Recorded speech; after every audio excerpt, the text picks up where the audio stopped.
সবগুলো বাটপার। এরা জাতির সামনে এসে বলবে দিনে 70 রাকাত তাহাজ্জুদ পড়ি। আছে না, আছে না, আছে না? বলে রাত্রে 70 রাকাত তাহাজ্জুদ পড়ি। আল্লাহ বলছে রাসূল এই কাউয়া টাউয়া যা আছে এদের কথায় বিশ্বাস করার সুযোগ নাই, ঈমান আনার সুযোগ নাই। এই সব বাটপার রাতের বেলা বড় বড় মদের বোতল আর পরবার নারী নিয়ে 5 স্টার হোটেলে রাত কাটায় আড্ডা দেয়, আর জাতির সামনে এসে বলে 70 রাকাত তাহাজ্জুদ পড়ি। কথা বলেন ঠিক কিনা? প্রহসনের দিন শেষ, ধোঁকাবাজির দিন শেষ। কেউ কেউ তো ঘোষণা দিল যে আমাদের নেত্রী আল্লাহর ওলি, নবীর বংশধর। বলে নাই, বলে নাই? আপনারা কথা কন না কেন? বলেছে কিনা? বলে সকালবেলা ফজর নামাজ পড়ে কোরআন তেলাওয়াত করে সূর্য ওঠা পর্যন্ত জায়নামাজে বসে তাসবিহ তাহলিল করে তারপরে রাষ্ট্রীয় কাজে আত্মনিয়োগ করে। কিন্তু 5 আগস্টে ছাত্র জনতার আন্দোলনের পর দেখা গিয়েছে গণভবনে গিয়ে জায়নামাজ পাওয়া যায় নাই, বড় বড় দেশি বিদেশি মদের বোতল পাওয়া গিয়েছে। কথা বলেন ঠিক কিনা? তোমরা খাও বড় বড় মুরগির রান, আর জাতিরে শেখাও কাঁঠাল দিয়ে বার্গার করে খাওয়া। আবার শেখাই যে শুকনা মরিচ ভিজায়া ফ্রিজে রেখে দিবা, তারপরে বের করে পানিতে ভিজাবা, আবার জাতা হয়ে যায়। কত প্রহসন! আল্লাহ বলতেছে রাসূল এরা সব ধান্দাবাজ। এরা সব কি? জোরে বলেন, এরা কি?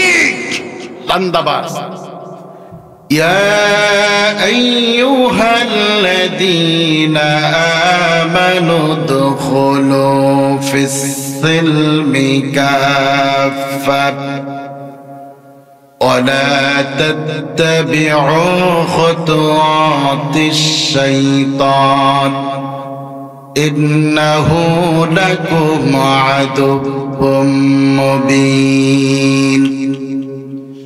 وقال تعالى في شان حبيبه إن الله وملائكته يصلون على النبي يا أيها الذين آمنوا صلوا عليه وسلموا تسليما. اللهم صل على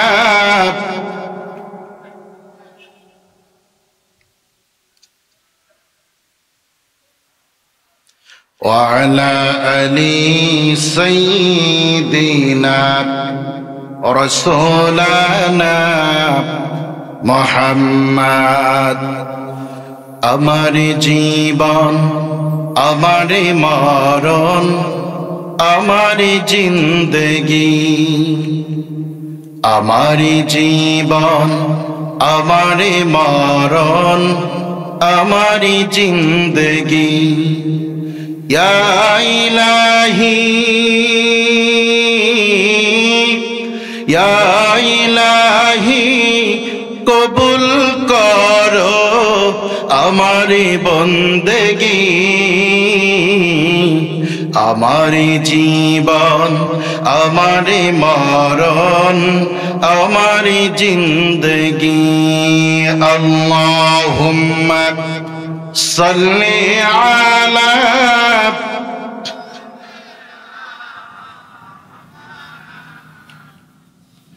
وعلى آل سيدنا رسولنا. আমি যে প্রভু অতি অসহায়, নিরাশ্রয় দুর্বল,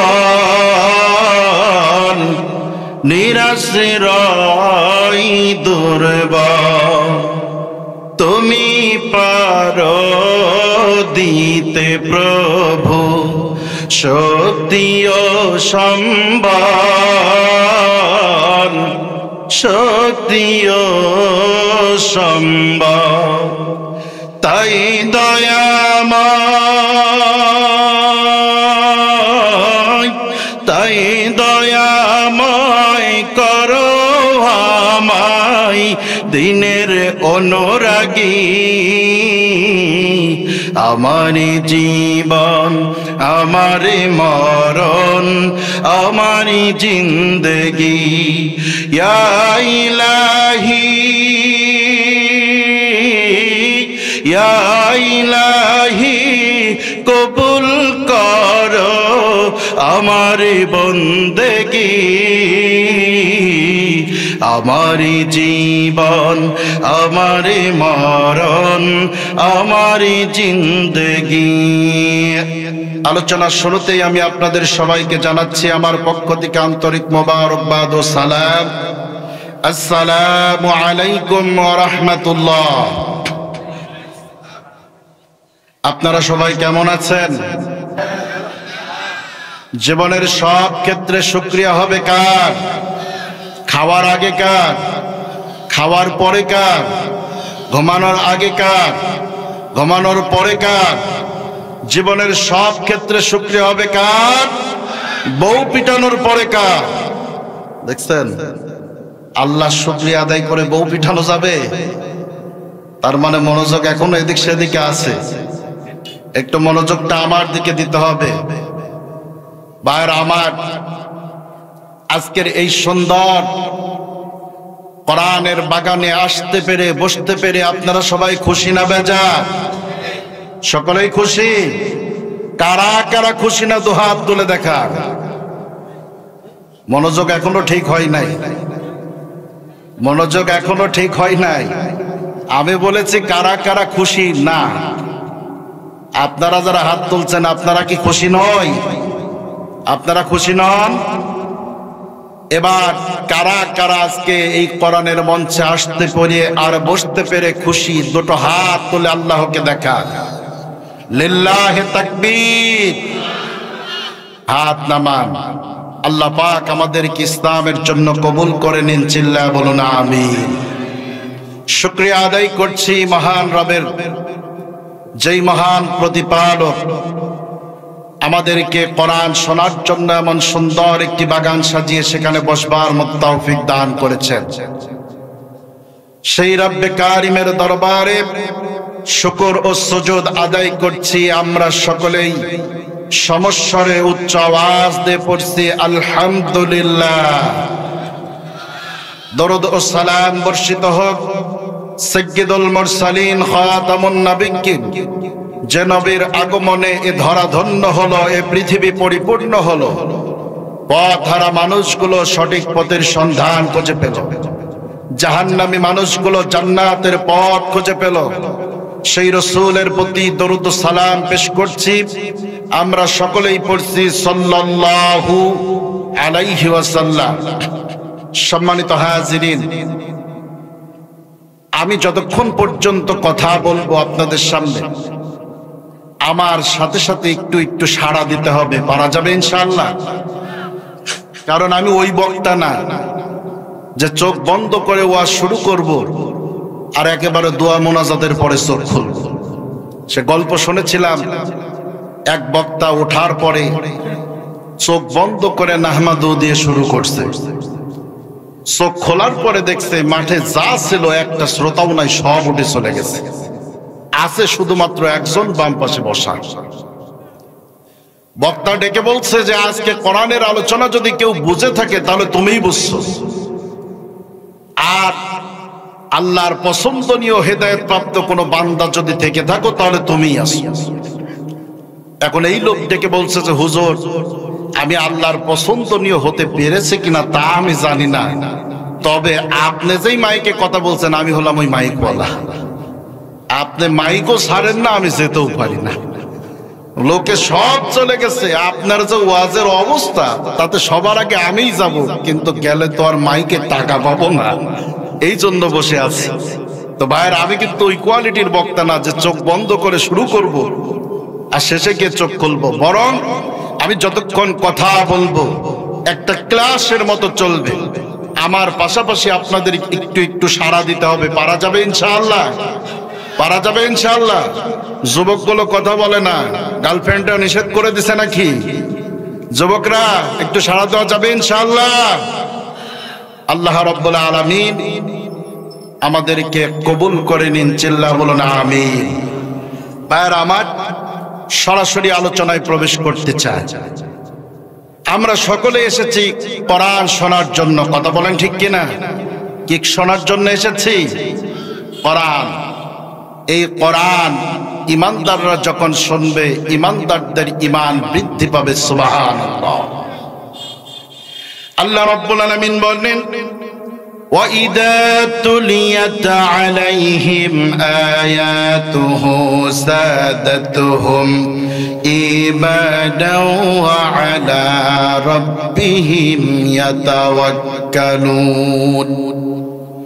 বিশ্বনবীকে আল্লাহ রাব্বুল আলামিন ডেকে বলতেছেন, নবী আমার, এমন একটি কিতাব আমি আল্লাহ রাব্বুল আলামিন আপনার উপরে নাজিল করেছি, এত মর্যাদা সম্পন্ন কিতাব আর কোন পয়গম্বরকে দেই নাই।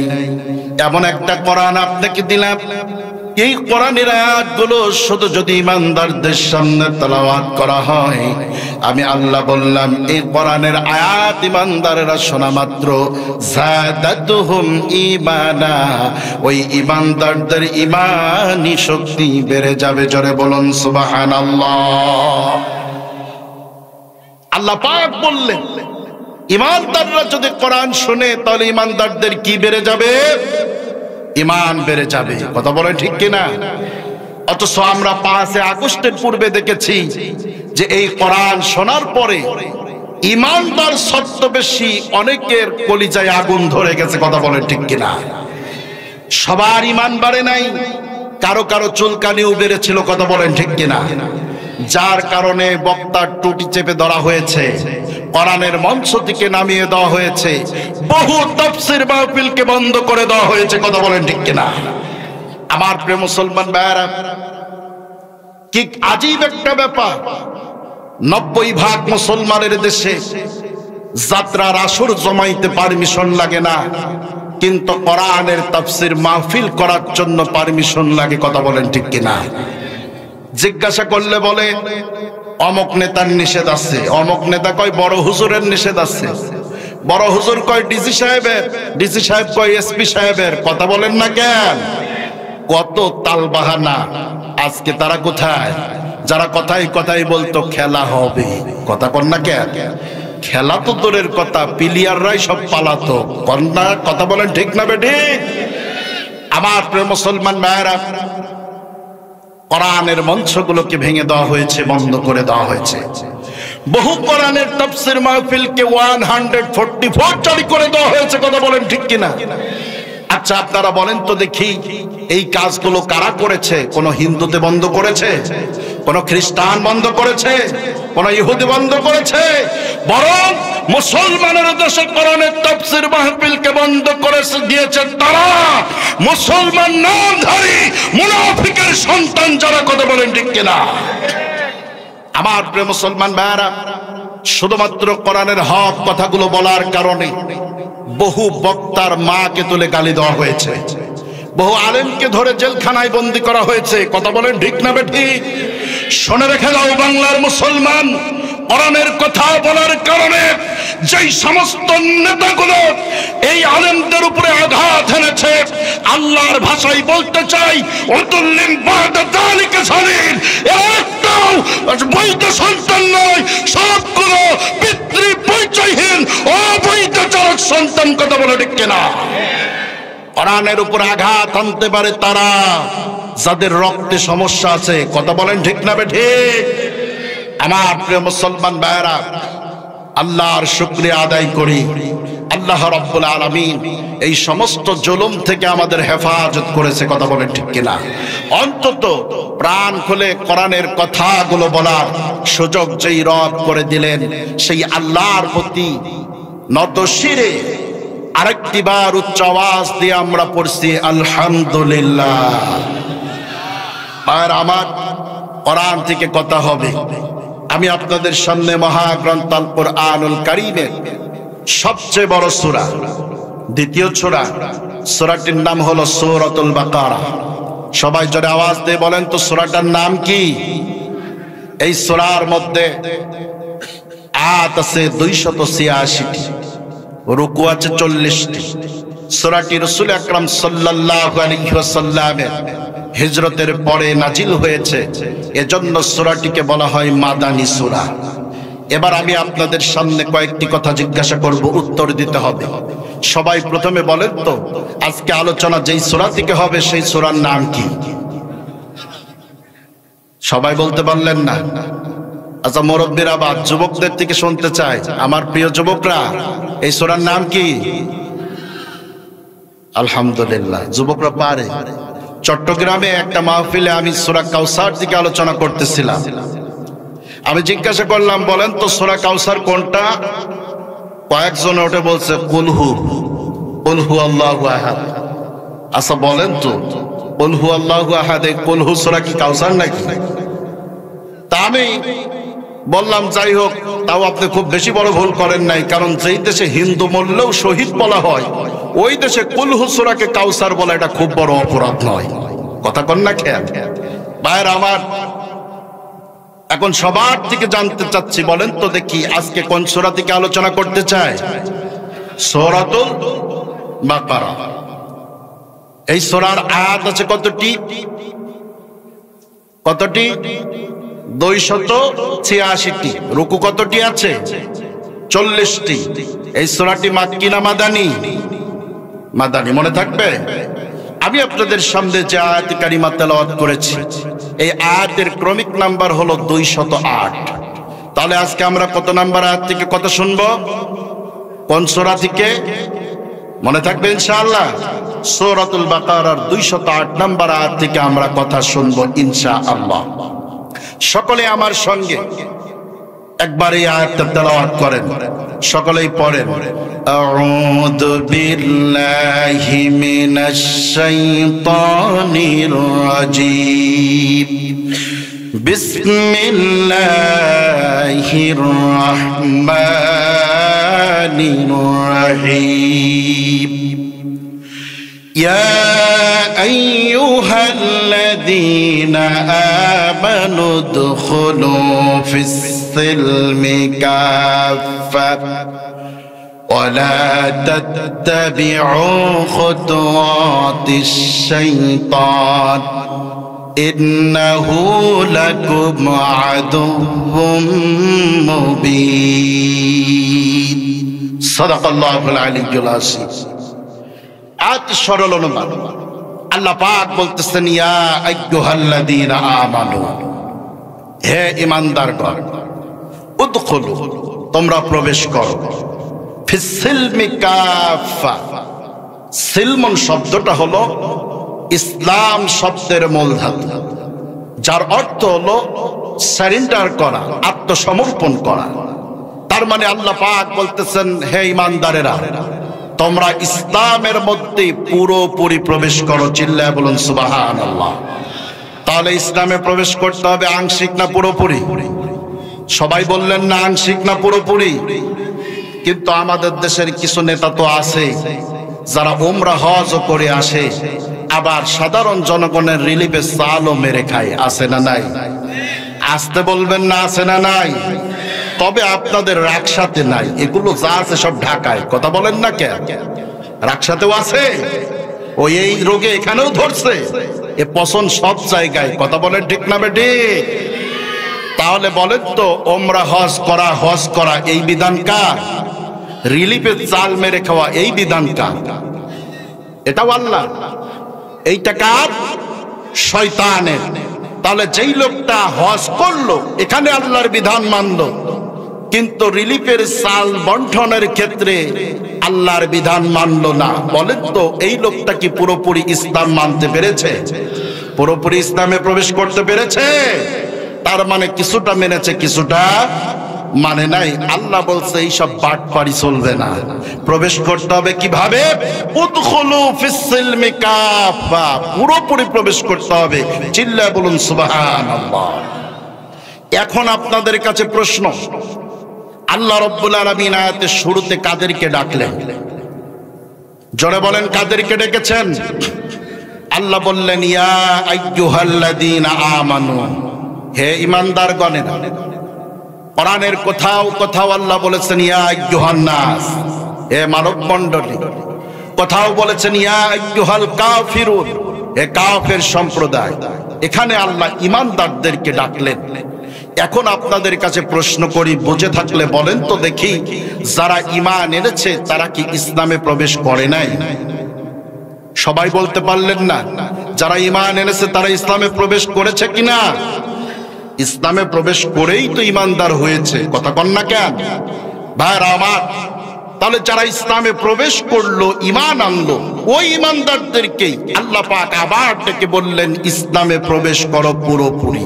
তাহলে বোঝা যায় এখানে একটা রহস্য আছে না নাই? সেই রহস্যটা আজকে আমরা উদ্ঘাটন করব ইনশাআল্লাহ।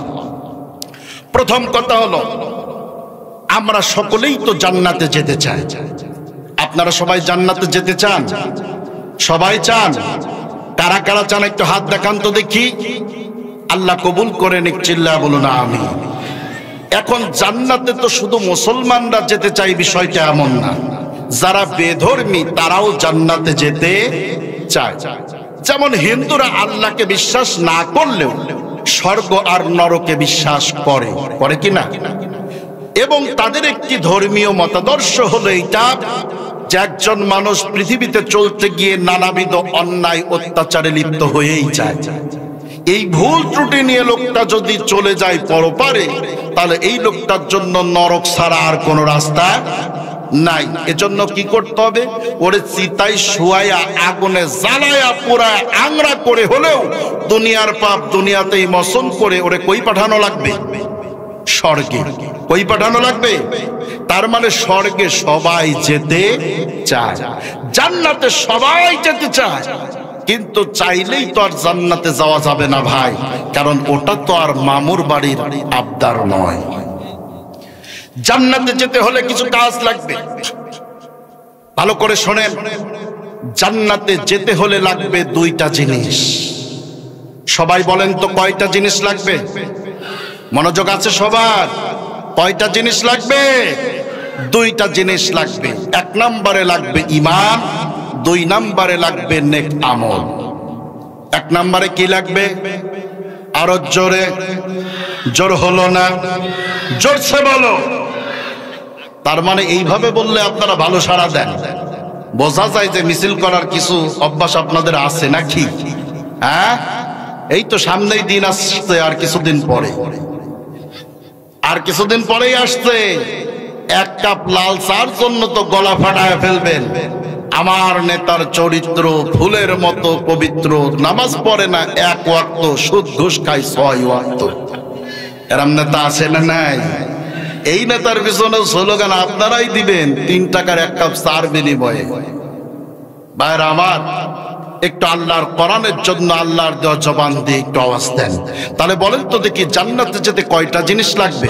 নম্বরে, 2 নম্বরে নেক আমল। এই দুইটা ছাড়া যাওয়া যাবে না। তবে ভাইরা আমার, কোন ব্যক্তি ঈমান যদি পরিশুদ্ধ হয়, নেক আমল করার সুযোগ যদি লোকটা নাও পায়, তবুও এই লোকটার জান্নাতে যাওয়ার সম্ভাবনা আছে। কিন্তু একজন মানুষ জীবনে অনেক ভালো কাজ করেছে, কিন্তু তার ঈমানের মধ্যে ভেজাল গলদ, এই লোকটার কি জান্নাতে যাওয়ার কোনো সুযোগ আছে? নাই। একটু ভালো করে বোঝেন, ভালো করে বোঝেন। মনে করেন একজন লোক বেধর্মী অবস্থা থেকে আজকে সকাল 10টার সময় ঈমান কবুল করলো, ঈমানদার হলো, মুসলিম হয়ে গেল। এই লোকটা সকাল 11টার সময় মারা গেল। আপনারা বলেন তো, এই লোকটা কি 1 ওয়াক্ত নামাজ পড়ার সুযোগ পেয়েছে? 2-1টা নফল রোজা করার সুযোগ পেয়েছে? কিছু দান সদকা করার সুযোগ পেয়েছে? কোনো সুযোগ পাই নাই। কিন্তু লোকটার জান্নাতে যাওয়ার সম্ভাবনা আছে না নাই? আছে না নাই? কিন্তু একজন লোক জীবনে অনেক ভালো কাজ করলো, অনেক ভালো ভালো কাজের আঞ্জাম দিল, কিন্তু লোকটার ঈমানের মধ্যে গলদ ভেজাল। আমার প্রিয় মুসলমান ভাইরা, আপনারা বলেন তো দেখি, ওই লোকটার জান্নাতে যাওয়ার সুযোগ আছে নাকি? বিশ্বনবী এই জন্য বলেছেন, আখলিস দীনাকা ইয়াকফিকাল আমালুল কলিল। তোমার ঈমানকে পরিশুদ্ধ করো, অল্প আমলই তোমার নাজাতের জন্য যথেষ্ট হয়ে যাবে। একজন মানুষ ঈমান এনেছে কিন্তু নেক আমলের সুযোগ পাই নাই, সেই লোকটারও জান্নাতে যাওয়ার সম্ভাবনা আছে। তার প্রমাণ দিচ্ছি, লক্ষ্য করেন। উহুদের যুদ্ধের ডাক যখন চলে আসলো, রাসূল আকরাম সাল্লাল্লাহু আলাইহি ওয়াসাল্লাম মদিনার সমস্ত মুসলমানদেরকে রিক্রুট করলেন, প্রস্তুত করলেন। জিহাদের ময়দানে সমস্ত সাহাবায়ে কেরামকে সঙ্গে করে রাসূল যখন রওনা করলেন, মদিনার একজন যুবক তখনও পর্যন্ত ঈমান আনয়ন করে নাই। এই যুবকটা পারিবারিক একটা কাজে বাড়ির বাহিরে গিয়েছে। রাসূলুল্লাহ জিহাদের ময়দানে সাহাবীদেরকে নিয়ে যখন চলে গিয়েছে, যুবকটা এরপরে বাড়িতে ফেরার পরে লক্ষ্য করে দেখলো, বাড়ি থেকে যাওয়ার সময় তার বাড়িতে তার ভাই, তার পিতা, তার চাচা যাদেরকে দেখেছিল, যুবক লক্ষ্য করে দেখলো এখন বাড়িতে একটা পুরুষ মানুষ কেউ দেখা যায় না। বাড়ির মহিলাদেরকে যুবক জিজ্ঞাসা করলো, আমার মা, আমার বোন, আমার ভাই, আমার চাচা, আমার আব্বা, তারা সবাই কোথায়? বাড়িতে তো কোনো পুরুষ মানুষকে দেখতে পাচ্ছি না। বাড়ির মহিলারা জবাব দিয়ে বলল, যুবকরে, ইসলামের নবী মুহাম্মদুর রাসূলুল্লাহ সাল্লাল্লাহু আলাইহি ওয়াসাল্লাম যাদের ময়দানের ডাক দিয়েছে, তোমার বাড়ির সমস্ত পুরুষ মানুষগুলো রাসূলের সঙ্গে জিহাদের ময়দানে গিয়েছে, তুমি বাড়ি ছিল না, এই জন্য তুমি দাওয়াত পাও নাই। যুবক চিন্তা করল, বাড়ির সব মানুষ যখন জিহাদের ময়দানে চলে গেছে, আমি একা একা আর বাড়ি থেকে কি করব? যুবক সিদ্ধান্ত নিয়ে জিহাদের ময়দানের দিকে রওনা করল। জিহাদের ময়দানে যাওয়ার পর যুবকটা মুসলমানদের শিবিরে প্রবেশ করল। মুসলমানদের পক্ষ অবলম্বন করে যখন লড়াই শুরু হয়ে গেল, এই যুবকটা অনেকগুলো কাফের সৈন্যকে জাহান্নামের বুকে পাঠায়া দিয়া নিজেও আঘাতপ্রাপ্ত হয়ে জমিনে লুটিয়ে পড়ল। বিশ্বনবী দূর থেকে এই দৃশ্য দেখার পর সাহাবীদেরকে ডেকে বলল, সাহাবীরা রে, জলদি করে যাও, ওই যুবকটারে কোলে করে নিয়ে তার বাড়ি পর্যন্ত পৌঁছায়া দাও। একজন সাহাবী যুবককে কোলে করে নিয়ে যখন তার বাড়িতে পৌঁছায় দিল, সাহাবীর মনে হলো, এই যুবকটা আমি যতদূর পর্যন্ত জানি এখনো পর্যন্ত ঈমান আনে নাই। ঈমান যদি কবুল না করে থাকে, যতই জিহাদ করুক না কেন, এই যুবকটা মারা গেলে আল্লাহর জাহান্নাম ছাড়া তার বাঁচার আর কোনো উপায় নাই। সাহাবী চিন্তা করলেন, যুবকের থেকে ঈমানের স্বীকৃতিটা নেওয়া দরকার, কিন্তু যুবকের যেই অবস্থা, এখন প্রশ্ন করলে জবাব দেওয়ার কোনো সক্ষমতা যুবকের নাই। সাহাবী এই কারণে যুবকের বোনকে ডেকে বলল, বোন রে, তোমার ভাই জিহাদের ময়দানে যখন গিয়েছিল, কোন উদ্দেশ্য নিয়ে গিয়েছিল? মুসলমানদের পক্ষে লড়াই করার জন্য নাকি কাফেরদের পক্ষে লড়াই করার জন্য? এই প্রশ্ন করা মাত্র যুবকটি চিৎকার করে উঠে বলল, রাসূলুল্লাহর সাহাবী, শুনে রেখে দাও, আল্লাহর রাসূলকে শোনায়া দিও, আমি বাড়ি থেকে যখন বের হয়েছিলাম, আমি মূলত মুসলমানদের পক্ষে লড়াই করার জন্য গিয়েছিলাম, আর রাস্তার মধ্যে আল্লাহর প্রতি ঈমান আনয়ন করে ঈমানের কালিমা পড়ে আমি মুসলমান হয়ে গেছি। আমার প্রিয় মুসলমান ভাইরা, যুবকটাই স্বীকারোক্তি দেওয়ার পরে যখন মারা গেল, সাহাবী বিশ্ব নবীর কাছে গিয়ে পৌঁছায় দিলেন সংবাদ, ডেকে বললেন, ইয়া রাসূলুল্লাহ, ইয়া হাবিবাল্লাহ, ওগো নবীজি, যুবক আমার কাছে মৃত্যুর পূর্বেই স্বীকারোক্তি দিয়ে গেছে। বিশ্ব নবী বললেন, যুবকটার দফনের ব্যবস্থা করো। এই যুবককে যখন দফন করা হচ্ছিল, রাসূল ডেকে বলল, সাহাবীরা শোনো, আমি তোমাদের কাছে বলে দেই, যেই যুবক মুসলমানদের পক্ষ নেওয়ার জন্য জিহাদের ময়দানে গিয়েছে আর প্রতিমধ্যে ঈমান আনয়ন করেছে, যদিও যুবক এক ওয়াক্ত নামাজ পড়ার সুযোগ পাই নাই, যদিও কিছু দান করার সুযোগ পাই নাই, যদিও যুবক দুই একটা নফল রোজা রাখার সুযোগ পাই নাই, তবুও আমি রাসূল বলতেছি, তোমরা সাক্ষী থেকে যাও, এই যুবকটা বেশক আল্লাহর জান্নাতের মেহমান। আরো জোরে বলেন সুবহানাল্লাহ।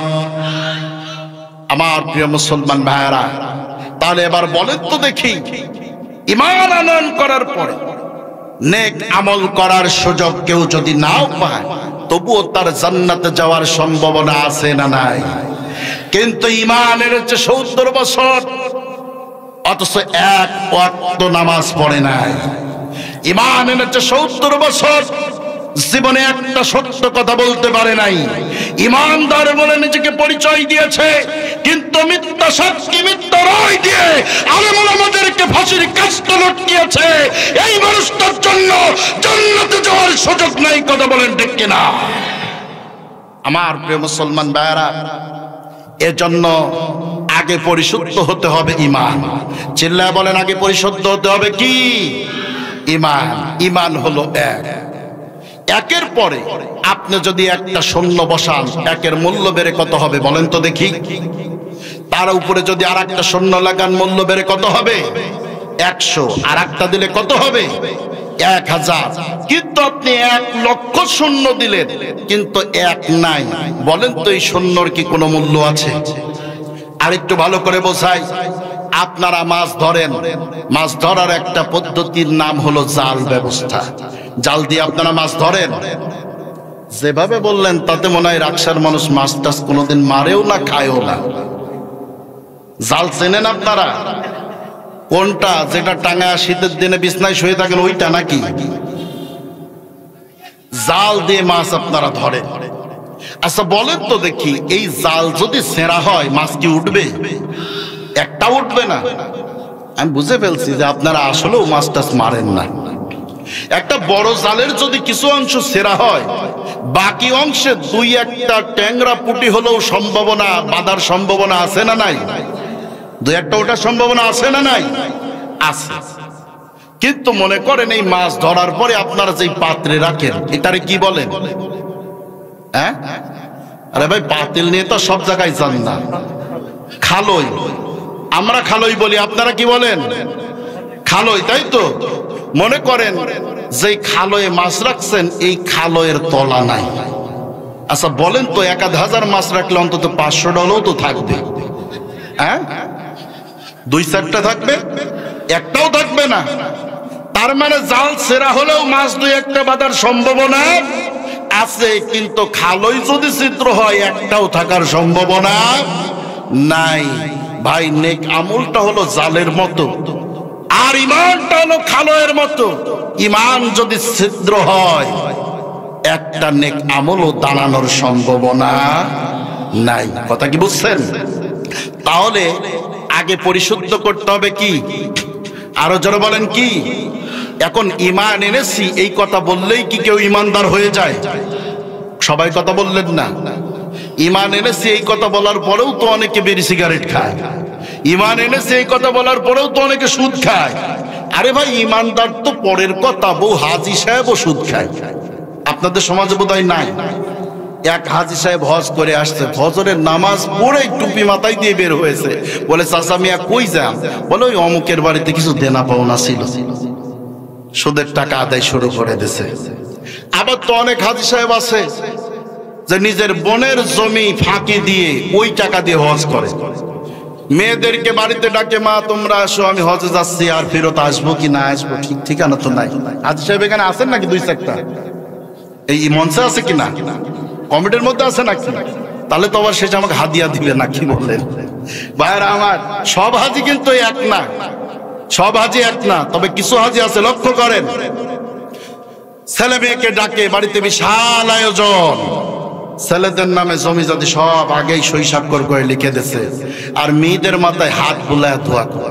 হাত বুলাই, মা তোর বাপ হজে যাচ্ছে, পবিত্র হাত দিয়ে দোয়া করলো, আল্লাহ তো জানে মালে ইজ্জতে বরকত দেবে, চিন্তা করিস নি। মৃত্যু কলিজা ফেটে যাচ্ছে, জমি জাতি গুলা সব ভাইয়ের নামে লিখে দিছ, আর আমাকে খালি দোয়া দিয়ে যাচ্ছ। এই ধরনের হাজী সাহেব আছে না নাই? হজ করেন মিয়া আপনি, মেয়ের সম্পদ ফাঁকি দিয়ে, বোনের সম্পদ ফাঁকি দিয়ে, সুদের উপরে যেই টাকা নিয়েছেন ওই সুদের টাকা দিয়ে আপনি হজ করে নিজেকে জান্নাত কিনে নিয়েছেন বলে জান্নাতের মেহমান বলে দাবি করেন। জান্নাত এত সোজা না। এক হাজী সাহেব হজ করতে যাচ্ছে, দোকানদার ডেকে বলছে, চাচা মিয়া শুনলাম হজ করতে যাবেন, তো দোকানে তো কিছু দেনা পাওনা ছিল, আপনি জানেন না ঋণ দেনা পরিশোধ করে যেতে হয়, পরিশোধ করে যান। হাজী সাহেব বলছে, এই চিন্তা করিস নে, এখন দিলে যে বরকত হবে, কাবা শরীফ জিয়ারত করে এসে বরকতি হাত দিয়ে দিলে তোর ব্যবসা আরো বরকত হবে। আছে না কত রকম সলিমপুর, আছে না নাই? লোকটা এখন কি করবে, উপায় তো নাই, বুকে পাথর চাপা দিয়ে কোনো মতে ধৈর্য ধরে আছে, আচ্ছা আসুক, পবিত্র হাত দিয়েই দিক ঋণ শোধ করুক।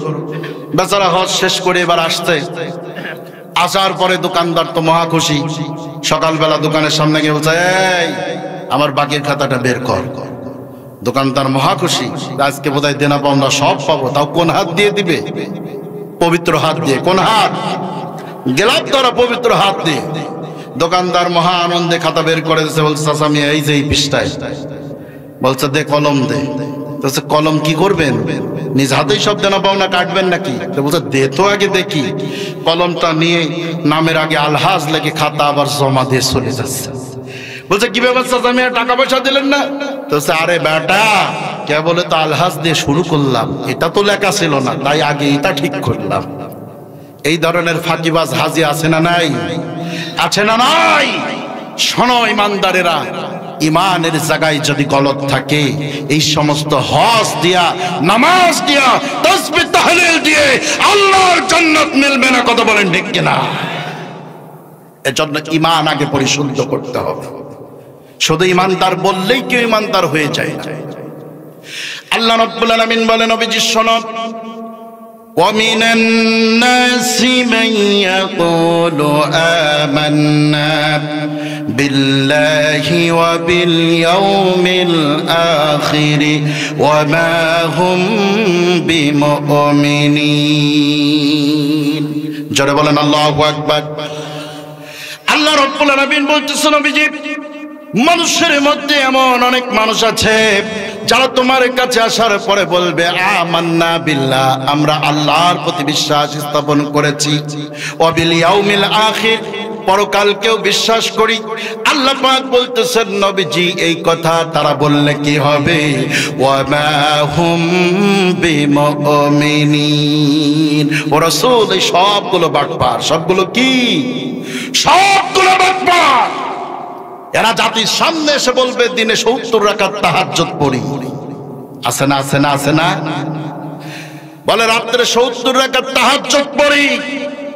আল্লাহ বলছে, রাসূল, এই কাউয়া টাউয়া যা আছে এদের কথায় বিশ্বাস করার সুযোগ নাই, ঈমান আনার সুযোগ নাই। এই সব বাটপার। রাতের বেলা বড় বড় মদের বোতল আর পরবার নারী নিয়ে 5 স্টার হোটেলে রাত কাটায়, আড্ডা দেয়, আর জাতির সামনে এসে বলে 70 রাকাত তাহাজ্জুদ পড়ি। কথা বলেন ঠিক কিনা? প্রহসনের দিন শেষ, ধোঁকাবাজির দিন শেষ। কেউ কেউ তো ঘোষণা দিল যে আমাদের নেত্রী আল্লাহর ওলি, নবীর বংশধর। বলে নাই? বলে নাই? আপনারা কথা কন না কেন? বলেছে কিনা? বলে, সকালবেলা ফজর নামাজ পড়ে, কোরআন তেলাওয়াত করে, সূর্য ওঠা পর্যন্ত যাই নামাজে বসে তাসবিহ তাহলিল করে, তারপরে রাষ্ট্রীয় কাজে আত্মনিয়োগ করে। কিন্তু 5 আগস্টে ছাত্র জনতার আন্দোলনের পর দেখা গিয়েছে গণভবনে গিয়ে যাই নামাজ পাওয়া যায় নাই, বড় বড় দেশি বিদেশি মদের বোতল পাওয়া গিয়েছে। কথা বলেন ঠিক কিনা? তোমরা খাও বড় বড় মুরগির রান, আর জাতিরে শেখাও কাঁঠাল দিয়ে বার্গার করে খাওয়া। আবার শেখাই যে শুকনা মরিচ ভিজায়া ফ্রিজে রেখে দিবা, তারপরে বের করে পানিতে ভিজাবা, আবার জাতা হয়ে যায়। কত প্রহসন! আল্লাহ বলতেছে, রাসূল, এরা সব ধান্দাবাজ। এরা সব কি? জোরে বলেন, এরা কি? ধান্দাবাজ। আল্লাহকে বিশ্বাস করি আর পরকালকে বিশ্বাস করি, এ কথা বললেই কেউ প্রকৃত ঈমানদার হয়ে যায় না। প্রকৃত ঈমানদার হতে হলে তাকে ঈমানের পরীক্ষা দিতে হবে। আপনারা বলেন তো, আব্দুল্লাহ ইবনে উবাই ঈমান এনেছিল কিনা? একটা কণ্ঠও বন্ধ থাকবে না, চিল্লায় বলেন, ঈমান এনেছিল কিনা? আব্দুল্লাহ ইবনে উবাইয়ের জায়নামাজটা ওই জায়গায় বিছানো থাকতো, রাসূলুল্লাহর জায়নামাজের ঠিক পিছনে। বিশ্বনবী যত বড় পাগড়ি পরিধান করতেন, আব্দুল্লাহ ইবনে উবাইয়ের পাগড়িটা তার চেয়েও বড় ছিল। রসুলের পিছনে নামাজ পড়েছে, রোজা রেখেছে। এখন আপনারা বলেন তো দেখি, ওই লোকটা ইমানদার ছিল নাকি? ইমানদার ছিল? বিশ্বনবী বললেন, উম্মতরা শুনে রেখে দাও, আব্দুল্লাহ ইবনে উবাই ইমানদার নয়। শুধু তাই নয়, কিয়ামত পর্যন্ত तमाम পৃথিবীতে যত মুনাফিক আসবে, আব্দুল্লাহ ইবনে উবাই সব মুনাফিকদের সর্দার। কথা বলেন ঠিক কিনা? তাহলে রাসূলের পিছনে নামাজ পড়েছে, রোজা রেখেছে, কিন্তু লোকটা হলো মুনাফিক সর্দার। আমার প্রিয় মুসলমান ভাইরা, তার কারণ হলো আব্দুল্লাহ ইবনে উবাই নামাজের বিধানকে মেনেছিল, রোজার বিধানকে মেনেছিল, হজের বিধানকে স্বীকার করে নিয়েছিল। কিন্তু এই কোরআন দিয়ে ব্যক্তি জীবন চলবে, পারিবারিক জীবন চলবে, সামাজিক জীবন চলবে, এই কোরআন দিয়ে পার্লামেন্ট চলবে, এই একটা নীতিতে আব্দুল্লাহ ইবনে উবাই বিশ্বাস করতে পারে নাই। এজন্য আল্লাহ পাক বললেন, ও রাসূল, আব্দুল্লাহ ইবনে উবাই নিজেকে ইমানদার বললে কি হবে? হলো টাটকা মুনাফিক। আমার প্রিয় মুসলমান ভাইরা, আব্দুল্লাহ ইবনে উবাই যখন মারা গেল, তার সন্তান হযরতে আব্দুল্লাহ ইবনে আব্দুল্লাহ রাদিয়াল্লাহু তাআলা আনহু বিশ্বনবীর একজন জালিলুল কদর সাহাবী, রাসূলের দরবারে চলে গেলেন। বিশ্বনবীর সামনে হাঁটু গেড়ে বসে গেলেন, কান্না আরম্ভ করে দিয়েছেন। রাসূলুল্লাহ ডেকে বললেন, আব্দুল্লাহ কান্না করো কেন? হযরতে আব্দুল্লাহ বললেন, নবীজি, আমার বাবা আব্দুল্লাহ ইবনে উবাই দুনিয়া থেকে বিদায় হয়েছেন, আপনি হয়তো জানেন। ওগো নবীজি, আমার পিতা দুনিয়া থেকে বিদায়ের সময় আমার কাছে 3টা ওসিয়ত করে গেছে। ইয়া রাসূলুল্লাহ, ইয়া হাবিবাল্লাহ, আপনার সাহায্য সহযোগিতা ছাড়া তার একটাও পূরণ করা আমার পক্ষে সম্ভব নয়। বিশ্বনবী বললেন, আব্দুল্লাহ, কি 3টা ওসিয়ত তুমি আমার কাছে বলো। হযরত আব্দুল্লাহ বললেন, নবীজি, 1 নাম্বার ওসিয়তটা হলো, আমার বাবা বলেছে, আব্দুল্লাহ, আমার ইন্তেকালের পরে আমার কাফনের কাপড়টা দুনিয়ার সাধারণ কোনো কাপড় দিয়ে দিও না, বরং রাসূলুল্লাহর পরিধানকৃত জুব্বা মোবারক দিয়ে কাফনের ব্যবস্থা করে দিও। 2 নাম্বার ওসিয়ত, বিশ্বনবীকে দিয়ে আমার জানাজার ইমামতিটা করায় নিও। আর 3 নাম্বার ওসিয়ত, আমার দফন কার্য শেষ হওয়ার পর রহমতের নবী যেন আল্লাহর দরবারে 2টি হাত তুলে আমার জন্য একটু প্রার্থনা করে, কারণ আমি বিশ্বাস করি বিশ্বনবী আল্লাহর দরবারে 2টি হাত তুলে যদি কারো জন্য প্রার্থনা করে, আল্লাহ রাব্বুল আলামিন তাকে মাফ করে দেন। রাসূল বললেন, আব্দুল্লাহ, চিন্তার কারণ নাই, আমি তোমাকে সাহায্য করব। বিশ্বনবী তার শরীর থেকে, আল্লাহর রাসূল তার শরীর থেকে জুব্বা মোবারক খুললেন, আব্দুল্লাহর হাতে উঠায় দিলেন, বললেন, নিয়ে যাও। হযরত উমর বিশ্বনবীর হাত চেপে ধরে বললেন, নবীজি, আব্দুল্লাহ ইবনে উবাই একজন মুনাফিক, আপনি খুব ভালো করে জানেন। ওগো নবীজি, কোন মুনাফিকের জন্য রাসূলুল্লাহর পরিধানকৃত জুব্বা দিয়ে কাফনের ব্যবস্থা হোক, এইটা শোভনীয় নয়। রাসূল বললেন, উমর, আমার ছেড়ে দাও, বাধা দিও না। আমার একটা জুব্বার কারণে আল্লাহ রাব্বুল আলামিন যদি আব্দুল্লাহ ইবনে উবাইকে মাফ করে দেয়, তাহলে আমি রাসূলের চেয়ে বেশি খুশি তো আর কেউ হবে না। রাসূলুল্লাহ এবারে জানাজায় যাওয়ার প্রস্তুতি নিচ্ছেন।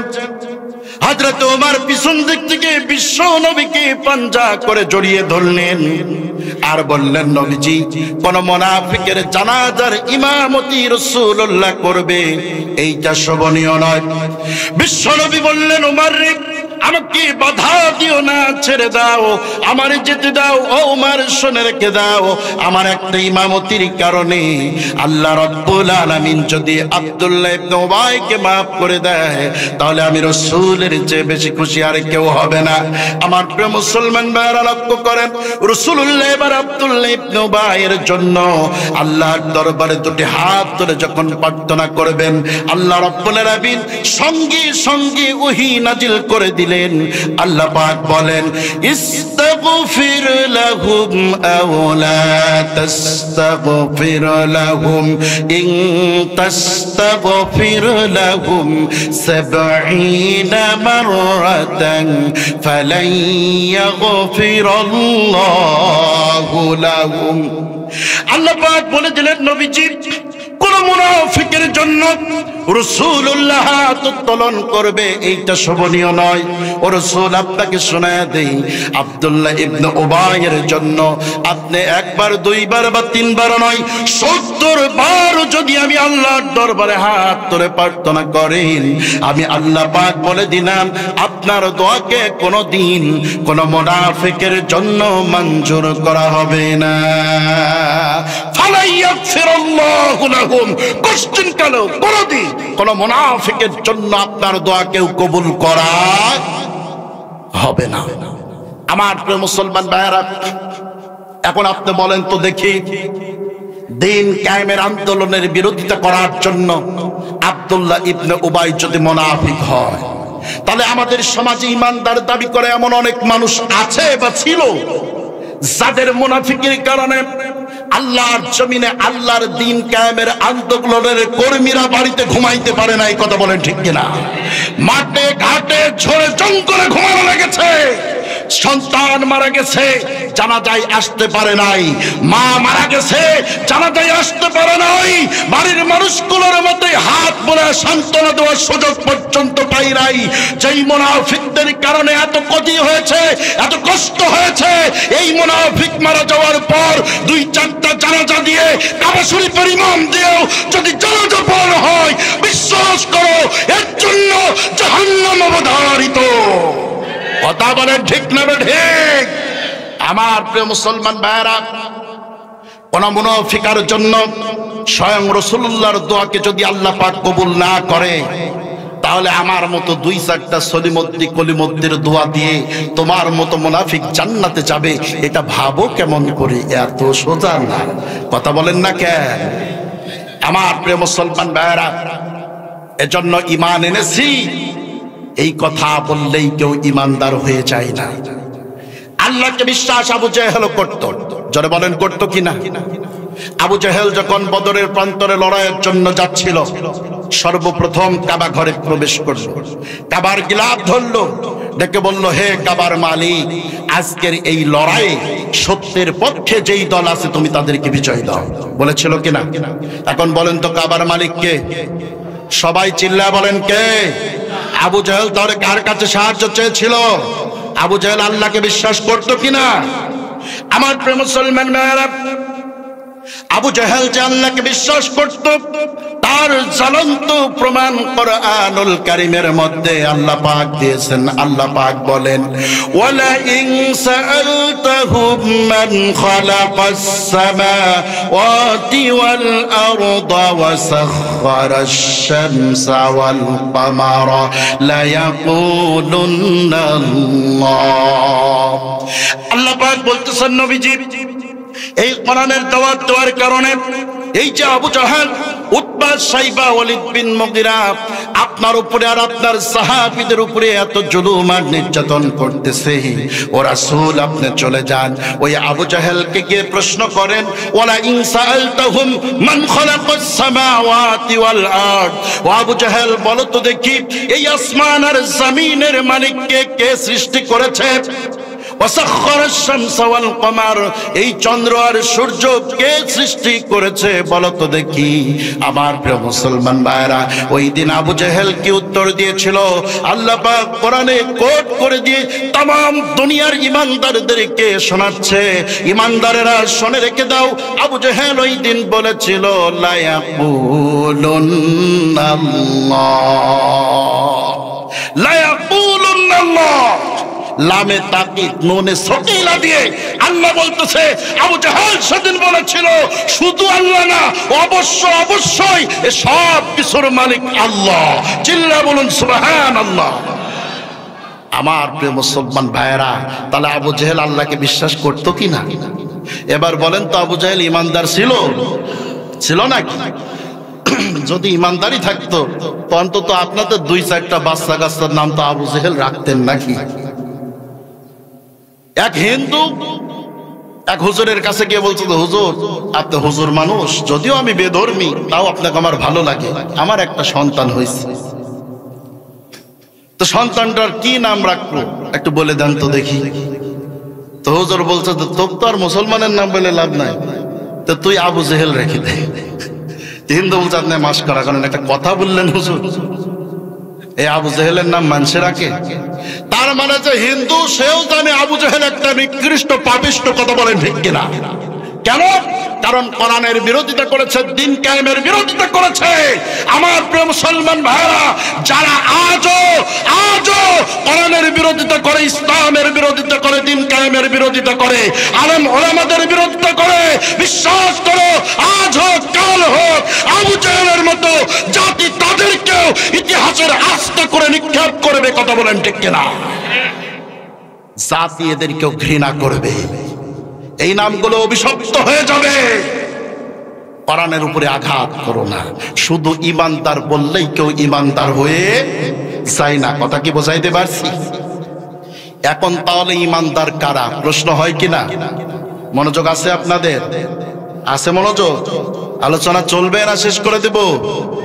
সবাই বললেন না চলবে না শেষ করে দেব? না, ভোল্টেজ নাই, এই ভোল্টেজ হবে না, একটা পরীক্ষা দিতে হবে। পরীক্ষা দিতে হবে। এই বিয়ে করেছেন যারা 2 হাত তোলেন, তারা যারা বিয়ে করেছেন তারা হাত তোলেন। 2-4টা যুবকও হাত তুলছে। এই যারা বিয়ে করো নাই তারা যদি হাত তোলে, এমন তো করবা জীবনে আর বউ পাবা না। হাত নামান। এবার বিয়ে করে নাই যারা হাত তুলবে তারা তাকায় ডানে ভাবে দেখো যুবকরা, 2-1টা মুরব্বিও তুলছে কিনা সেকেন্ড টাইম মারার জন্য। ঠিক আছে, হাত নামাও। একটা পরীক্ষা নিতে চাই, একটা তাকবীর দেব, দেখবো কাদের ভোল্টেজ বেশি। যুবকরা রাজি? যুবকরা কয় না, কথা কয় না, রাজি? আচ্ছা, এবার বিয়ে করেছেন যারা হাত তোলেন তারা টান টান করে হাত উঠান। হবে তাকবীর? হবে? লিল্লাহে তাকবীর। হাত নামান। এইবার বিয়ে করে নাই যারা হাত তুলবে তারা। ও মা, হাতের সংখ্যা বেড়ে গেল মনে হচ্ছে। ওড়াইছেন? হবে তাকবীর? যুবকরা প্রস্তুত? শক্তি সামর্থ্য কিছু আছে? দেখা যাবে। লিল্লাহে তাকবীর। ফার্স্ট সেকেন্ডের হিসাব পরে হবে, আমার উস্তাদ আছে সেই করবে। এখন যাই হোক, সবাই মিলে একসাথে হাত উঠান, হাত উঠান।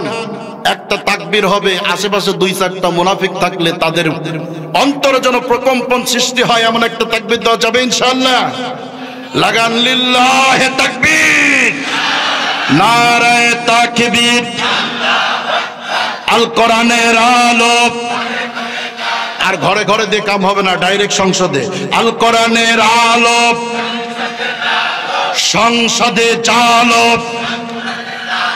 কোরআন হাদিস যেখানে, আলেম ওলামা যেখানে, নারায়ে তাকবীর।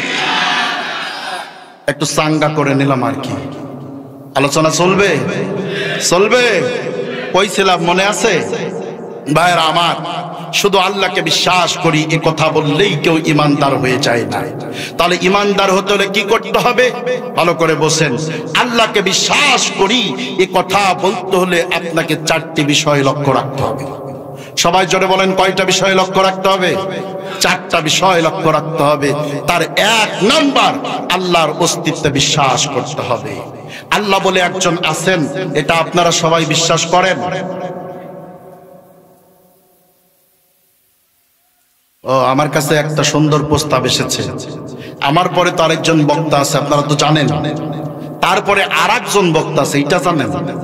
ওইটাই প্রধান বক্তা, সব বক্তার বড় বক্তা। সে বক্তার নাম কি? হ্যাঁ, তাবারক রহমাতুল্লাহ। কথাকে বুঝাইতে পারছি? বলছে হুজুর তাবারক রান্না চলছে, কেউ যেন চলে না যায়। আপনারা তাবারক নিয়ে যাবেন তো ইনশাআল্লাহ? শেষ পর্যন্ত থাকবেন তো ইনশাআল্লাহ? আরে এ দাওয়াত না দিলেও তো এরা বসে থাকবে। যাই হোক ভাইরা আমার, যে কথা বলতেছিলাম, তাহলে আল্লাহকে বিশ্বাস করি এ কথা বললে কয়টি বিষয় মানতে হবে? চারটি। এক নম্বরে আল্লাহর অস্তিত্বে বিশ্বাস করতে হবে।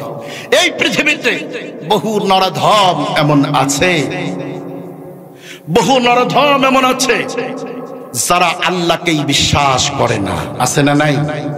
এমন নাস্তিক আছে না নাই যাদের বক্তব্য দেয়ার ইজ নো গড, স্রষ্টা বলে কিচ্ছু নাই। আমার প্রিয় মুসলমান ভাইরা, ইমাম জাফর সাদিক রাহমাতুল্লাহি আলাইহি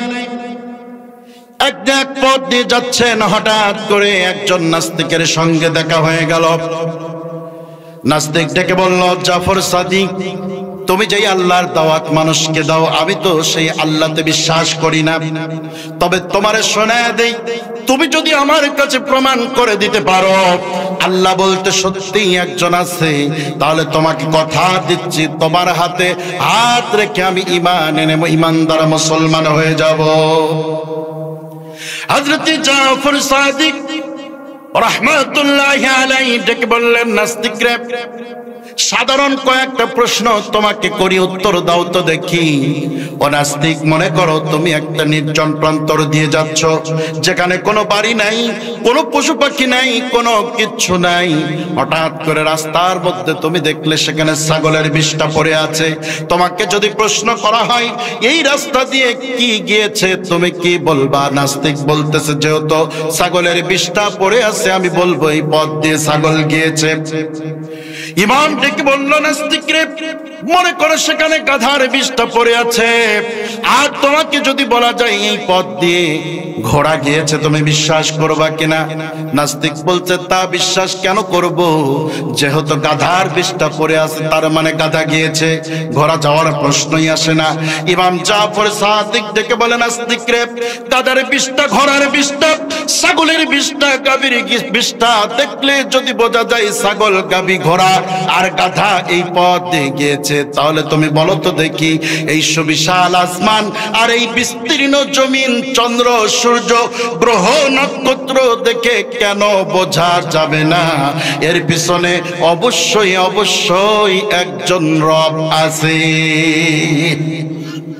আমার প্রিয় মুসলমান ভাইরা, আল্লাহ রাব্বুল আলামিন তাম পৃথিবীর ঈমানদারদেরকে ডেকে বলতেছে, ও ঈমানদারেরা, সমস্ত নাস্তিকদেরকে শোনায় দাও, তাদেরকে জানায় দাও, তারা যদি আমার সৃষ্টি নিয়ে একটু গবেষণা করে তাহলে পরে আমি আল্লাহ রাব্বুল আলামিনের পরিচয় তাদের সামনে পরিষ্কার হয়ে যাবে। আল্লাহ পাক বলতেছে, তাকাও পাখির দিকে, আওয়ালাম ইয়ারাউ ইলা الطير فوقهم صافات ويقبض ما يمسكهن إلا الرحمن।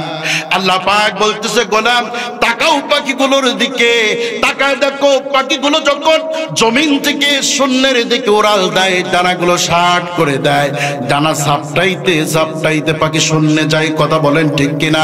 আমার প্রিয় মুসলমান ভাইরা, শূন্যে যাওয়ার পরে তাকায় দেখবেন অনেক পাখি তার ডানাগুলোকে স্থির করে দেয়, অনেক পাখি ডানাকে গোটা নেয়। আপনারা বলেন তো দেখি, ডানা স্থির করা বা গোটানোর কারণে কোনো পাখি কি কোনোদিন শূন্য থেকে টাস করে জমিনে পড়ে গেছে নাকি? একটা পাখিও তো পড়লো না। আল্লাহ রাব্বুল আলামিন বলতেছে, রে গোলাম, তাকায় দেখ পাখিগুলোর দিকে, আর তোর বিবেককে প্রশ্ন কর, সেই পাখি জমিন থেকে শূন্যে যাওয়ার জন্য ডানা শার্ট করে দিয়ে চাপটানো আরম্ভ করলো, শূন্যে যাওয়ার পর ডানা স্থির করে দিল, গোটায় নিল, তাও তো পাখি জমিনে পড়ে যায় নাই। ডানা স্থির করার পরে আর ডানাকে গুটিয়ে নেওয়ার পরেও মহাশূন্যে পাখিগুলোকে ধরে রেখেছেন যিনি, তিনি তো হলো তোদের রব আল্লাহ। আরেকটু চিৎকার দিয়ে বলেন আল্লাহ। আল্লাহ বলে একজন আছে না নাই? আরো জোরে বলেন, আছে না নাই? আমার প্রিয় মুসলমান ভাইরা, কোন মানুষ যদি আল্লাহতে বিশ্বাস করে তাহলে তাকে চারটি বিষয় মানতে হবে। তার এক নাম্বার আল্লাহর অস্তিত্বে বিশ্বাস। জোরে বলেন, কিসে বিশ্বাস? সবাই বলেন, কিসে বিশ্বাস? আরো জোরে বলেন, কিসে বিশ্বাস? আল্লাহর অস্তিত্বে বিশ্বাস করতে হবে। দুই নাম্বার আল্লাহর গুণাবলীতে বিশ্বাস। এখন বলেন তো, আল্লাহর গুণাবলী বলে কিছু আছে না নাই? আরো জোরে বলেন, আছে না নাই? এই পৃথিবীতে আল্লাহ রাব্বুল আলামিন তার যতগুলো গুণবাচক নাম রেখেছেন সবগুলো গুণবাচক নামে একচ্ছত্র ক্ষমতার অধিপতি হলেন আল্লাহ। বিশ্বাস করেন আপনারা? বিশ্বাস করেন? প্রমাণ দিলে এখন দেখা যাবে আল্লাহর অস্তিত্বে বিশ্বাস করা ইমানদার যদি থাকে 1000, আল্লাহর গুণাবলীতে বিশ্বাস করে এই সংখ্যা কমে দাঁড়াবে 500। কথা কি বুঝছেন? একটু পরীক্ষা দিই, লক্ষ্য করেন। একটা উদাহরণ দিয়ে বোঝাই। এক অঙ্কের বিএসসি টিচার বউকে সঙ্গে করে যাচ্ছে শ্বশুর বাড়ি। ঘোড়ার পিঠে চড়ে যাচ্ছে, সামনে বাজছে একটা খাল। মনোযোগ আছে আপনাদের? কথা শুনছেন? ওয়াজ কি এখানেই থুয়ে যাবেন না বাড়ি পর্যন্ত যাবে? ওই সেই নানা নাতির মতো হবে না তো? জানেন তো আপনারা ঘটনা? নানা নাতি গেছে কই? ওয়াজ শুনতে। কি পাড়ি দিয়ে? খাল পাড়ি দিয়ে। এখন হুজুর ওয়াজ করছে যে হাঁটুর উপরে কাপড় ওঠানো কবিরা গুনাহ। এখন ফেরত আসার সময়, ওয়াজ শেষ করে বাড়ি যাওয়ার সময় নাতির তো ওয়াজ মনে আছে, হাঁটুর উপর কাপড় ওঠানো যাবে না। নাতি করছে কি, প্যান্ট শুইতেই পানিতে নামছে। শীতের রাত, ভিজে গেছে, কনকনে শীতে কাঁপছে। বছর ধরে এই খালের এপারে ওয়াজ শুনে কোনোদিন ওয়াজ খাল পার করলাম না, আর আজকে পার করবো। তা আপনাদের এমন হবে না তো? ওয়াজ বাড়ি পর্যন্ত যাবে, মনে থাকবে ইনশাআল্লাহ? তাহলে বলেন তো, আল্লাহকে বিশ্বাস করতে হলে কয়টি বিষয় মানতে হবে? 1 নম্বরে আল্লাহর অস্তিত্বে বিশ্বাস। 2 নম্বর আল্লাহর গুণাবলীতে বিশ্বাস। আল্লাহর গুণাবলীর জায়গায় গেলে অনেকেরই ঈমান হারিয়ে যাবে। তার প্রমাণ দিচ্ছি। অঙ্কের বিএসসি টিচার বউকে নিয়ে ঘোড়ায় চড়ে শ্বশুর বাড়ি যাচ্ছে, সামনে বাজছে খাল। খালে যাওয়ার পরে এখন খালের মধ্যে ঘোড়া নামাতে যাচ্ছে। বউ বলছে, ঘোড়া থামাও, আমারে নামাও। মন চাই তুমি ঘোড়ায় চড়ে যাও, আমি হেঁটে বা সাঁতরায় পার হব। স্যার বলছে, এত অধৈর্য হয়েও না, মহিলা মানুষ বোঝে না সোজা না, খালি ক্যান ক্যান করে। আসে না এমন কথা? বলছে, খাতা আর কলম দাও, আমি অঙ্কের বিএসসি টিচার, হিসাব নিকাশ না করেই কি আর খালে নামবো? হিসাব করছে যে মনে করি পানির গভীরতা এত ফিট, আর আমার ঘোড়ার পায়ের উচ্চতা এত ফুট। আসে না মনে করি অঙ্ক? আসে না নাই? এখন মনে করি দিয়ে অঙ্ক করে দেখছে সূত্রও মিল, উত্তরও মিল। তার মানে ঘোড়া নিয়ে এখন খাল পাড়ি দিলে আর কোনো সমস্যা নাই। খালের মধ্যে ঘোড়া নামাইছে, বউ আর স্বামী ঘোড়ার উপরে। এখন ঘোড়া যত যায় কি হয়, তত তলায়। কিছুক্ষণ পরে ঘোড়ার হাঁটু গেছে, এরপরে বডি গেছে। এখন ছাড়ের বউয়ের অলরেডি মাজা পর্যন্ত ডুবছে। কিছু দূর পর যাওয়ার পরে দেখা যাচ্ছে উভয়ই খালের মধ্যে হাবুডুবু খাচ্ছে। বউ কোনো মতে সাঁতরা যদিও খাল পার হয়েছে, ছাড় 2-4 ঢোক খাওয়ার পরে গা উঠছে। বউ তাকায় দেখছে শুধু পানি 2-4 ঢোক খেয়ে শেষ করছে, বিষয় এমন না, লুঙ্গিও পরনে নাই, হারায় গেছে। কথা বুঝছেন? কঠিন এক অবস্থা। স্ত্রী বলছে, তোমার আগেই বলছিলাম ঘোড়া থামাও, আমারে নামাও, সাঁতরায় পার হবো, তাও ঘোড়ায় চড়ে পার হবো না, কথা তো শুনলা না। স্যার বলছে, ঘটনা কিছুই বুঝলাম না, অঙ্কের সূত্র মিললো, উত্তর মিললো, তারপরেও কেন ঘোড়াও ডুবলো, আমিও ডুবলাম। তবে আর আমার, আপনারা অনেকেই মনে করছেন আমি তো অনেকবার হজ করেছি, যাকাত দিয়েছি, আমি জীবনে কোনোদিন রোজা ছাড়ি নাই, আমি প্রত্যেক ফরজ নামাজের পরে 1 ঘন্টা তাসবিহ তাহলিল করে তারপরে মসজিদ থেকে বের হই। কিন্তু এইবার আল্লাহর গুণাবলীর প্রমাণ দিলে দেখা যাবে উত্তরও ঠিক আছে, সূত্রও ঠিক আছে, কিন্তু অনেকের ঈমান নাই। কথা কি বুঝছেন? ভাই আমার, এবার প্রমাণ নেন। আপনারা বলেন তো, আল্লাহর একটা গুণাবলী হলো আল্লাহু খালিকুন, আল্লাহ সৃষ্টিকর্তা। তাহলে তাম পৃথিবীতে সৃষ্টি করার একমাত্র ক্ষমতা যার আছে তিনি কে? আরো জোরে বলেন, কে? সন্তান দেওয়ার মালিক কে? আপনি হাজী সাহেব হজ করে এসেছেন, আপনার ছেলে আর বৌমায়ের বিবাহ হয়েছে, 5 বছর হচ্ছে, বাচ্চা কাচ্চা হয় নাই, আপনার আর জানে মানে না। এখন আপনি কোনোদিন মোরগ নিয়ে যান সলেমান শাহর মাজারে, কোনোদিন খাসি নিয়ে যান কালাচান ফকিরের মাজারে, আছে না নাই? আরো জোরে বলেন, আছে না নাই?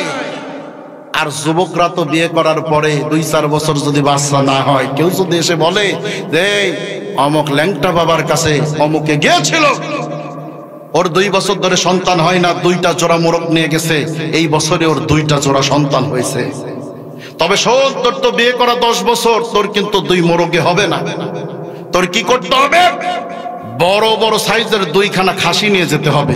তুই ল্যাংটা বাবার দরবারে 2 খাসি নিয়ে যা, বাবার কাছে খাসি দিয়ে চা, দেখবি তোর সন্তান হয়েছে। চিল্লা বলেন নাউজুবিল্লাহ। যেই যুবকটা প্রতি জুম্মায় মসজিদের কোটা সামনে আসলে টাকা তো দেয় না, জোরে ধাক্কা দিয়ে পার করে দেয়, আছে না নাই? যদিও 2 টাকা দেয় এমন সিরা ফাটা নোট যে অসল মাল ফকিরেও নেয় না, আছে না? আছে না? আছে না? এই যুবকটা এবার দেখা যায় মসজিদের মাত্র 30 টাকা বেতন, তাও 6 মাস বাকি দেয় না, আছে না? সেই যুবকটা এবার সন্তান পাওয়ার আশায় ল্যাংটা বাবার দরবারে 30,000 টাকা দিয়ে 2টা ছাগল কিনে নিয়ে হাঁটা ধরে, আছে না নাই? আপনি কেন গেলেন ওখানে? তার মানে আপনার বিশ্বাস আল্লাহর কাছে অনেক চেয়েছি, পাইলাম না, আল্লাহ বোধহয় আর দিতে পারবে না। এখন যদি দিতে পারে ল্যাংটা বাবা দিতে পারবে, এই তো নাকি? এই আকীদা মানুষকে শেখানো হচ্ছে। আমাদের দেশে একদল ভণ্ড মানুষকে গানের মাধ্যমে শিরিক শেখাচ্ছে। তাদের বক্তব্য আল্লাহর ধন রসুলরে দিয়া গেছেন আল্লাহ খালি হইয়া। রসুলের ধন খাঁচা পাইয়া শুইয়া আছে কোন জায়গায়? আজমির নাকি? টুনটুনা টুনটুন, কেউ ফেরে না খালি হাতে বাবারে তার দরবারেতে।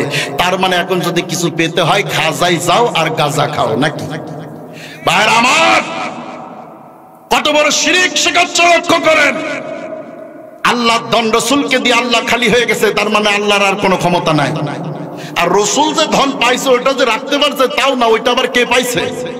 খাজা পাইছে। রসুলও তার মানে ফাঁকি। আল্লাহও খালি, রসুলও খালি, তাদের আর দেওয়ার সামর্থ্য না। এখন কিছু দেওয়ার থাকলে খাজার আছে। নাউজুবিল্লাহ বলবেন না? আরো জোরে বলেন নাউজুবিল্লাহ। এইভাবে ইমানদারদের ইমানকে নষ্ট করে দেওয়া হচ্ছে। আমার প্রিয় মুসলমান ভাইরা, তাহলে আপনি আল্লাহর অস্তিত্বে বিশ্বাস করেন, আপনি পাক্কা ইমানদার, বুঝতে পারলাম।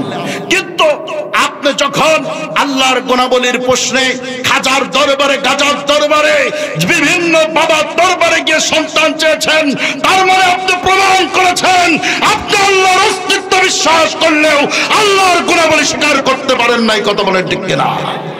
আপনি ইমানদার নন, আপনি মুশরিক হয়ে গেছেন। কথা কি বুঝতে পারছেন আপনারা? ভাইরা আমার, এজন্য আল্লাহকে বিশ্বাস করি বললে কয়টা জিনিস মানা লাগবে? আরো জোরে বলেন কয়টা? 1 নম্বরে আল্লাহর অস্তিত্বে বিশ্বাস, 2 নম্বরে আল্লাহর গুণাবলীতে বিশ্বাস। আমার প্রিয় মুসলমান ভাইরা, যেই ব্যক্তি আল্লাহকে আল্লাহ বলে বিশ্বাস করবে, যেই ব্যক্তি নিজেকে ইমানদার বলে দাবি করবে, যেই ব্যক্তি বলবে আমি আল্লাহ রব্বুল আলামিনকে বিশ্বাস করি, এই ব্যক্তির ইমান তো এমন হবে, ওই লোকটা মনে করবে আমার রিজিকের মালিক আল্লাহ, আমার হায়াতের মালিক আল্লাহ, আমার মওতের মালিক আল্লাহ, আমার বাঁচা, আমার খাওয়া, আমার পড়া সব কিছু যিনি করেন তিনি হলেন আল্লাহ।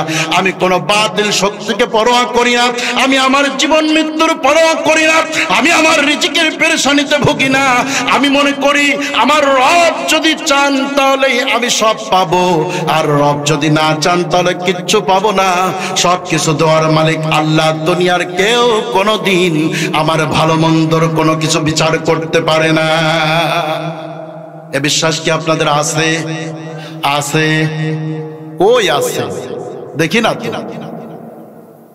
রসুলকে নিয়ে ব্যঙ্গ হয়, কটূক্তি হয়, রাজপথে মিছিলের ডাক দিলে অনেক যুবককেই খুঁজে পাওয়া যায় না। যদিও যায় পিছনে যায়, সামনে গেলে যদি গুলি লেগে মরে যায়। ও ভাই, মিছিলে গেলেই কি সবাই গুলি খায়?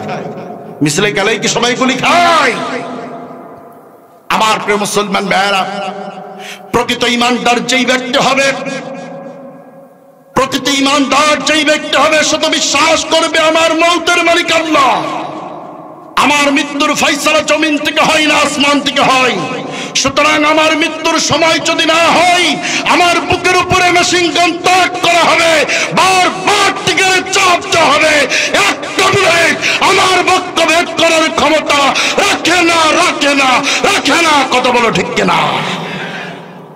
আর যদি আমার মৃত্যুর সময় হয়ে যায়, সামান্য ল্যাংড়া মশার কামড়েও এই দুনিয়া সারা লাগতে পারে।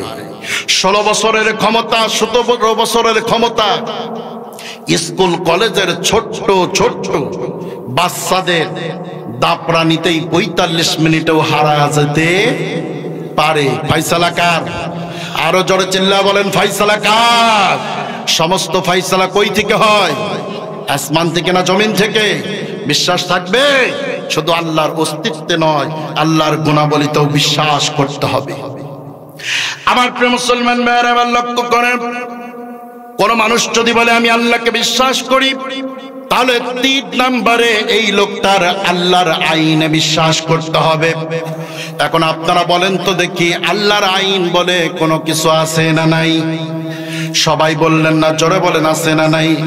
আল্লাহ রাব্বুল আলামিন বলেন, আস-সারিকু ওয়াস-সারিকাতু ফাকতাউ আইদিয়াহুমা জাযাআম বিমা কাসাবা নাকালাম মিনাল্লাহ।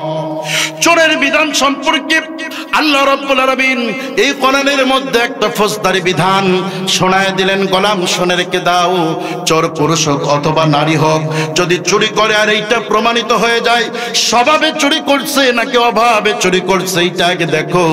যদি স্বভাবে চুরি করছে এইটা প্রমাণিত হয়ে যায়, তাহলে চোরের সম্পদের প্রতি লক্ষ্য রেখে চোরের হাত থেকে কবজিটা আউট করে দাও। বিধান কার? আরো জোরে বলেন, কার? আমার প্রিয় মুসলমান ভাইরা, এবার বলেন তো দেখি, এই বিধান দিয়ে আমাদের মুসলমানের দেশ চলে নাকি? তার মানে আমরা আল্লাহর অস্তিত্বে বিশ্বাস করি, গুণাবলী মানি, কিন্তু আইন মানি না। অস্তিত্ব মেনেছি, গুণাবলী মেনেছি, আইন মানতে পারি নাই। আমার প্রিয় মুসলমান ভাইরা, যদি আল্লাহর এই আইনের বিধানটা কার্যকর করা যেত, তাহলে বলেন তো লাভ হতো না ক্ষতি হতো? আসতে বললেন কেন? লাভ না ক্ষতি?